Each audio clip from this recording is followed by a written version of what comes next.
ఈ రోజున నీ గొప్పదనాన్ని బట్టి కాదు, నువ్వు ఇంకా సజీవంగా బ్రతికి ఉన్నది, నీకున్న అందాన్ని బట్టి కాదు, నీకున్న సౌందర్యాన్ని బట్టి కాదు, నీకున్న ధనమును బట్టి కాదు, నీకున్న పలుకుబడిని బట్టి కాదు, నీకున్న చదువుని బట్టి కాదు, నీకున్న ఆస్తిపాస్తులను బట్టి అసలే కాదు. కానీ దేవుడు తన కృప ద్వారా మాత్రమే కలుసుకుని నీకు ఎంత కాపుదల రక్షణ ఇస్తా ఉన్నాడు.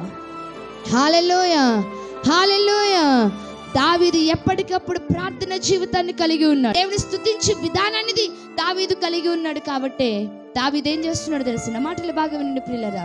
దావీదుని దేవుడు కాపుదల అనే దానిని ఉంచాడు. ఈరోజు కాపుదల నీకు కావాలా? ఎంతమంది కాపుదలు కావాలి? అందరికీ కాపుదలు కావాలి.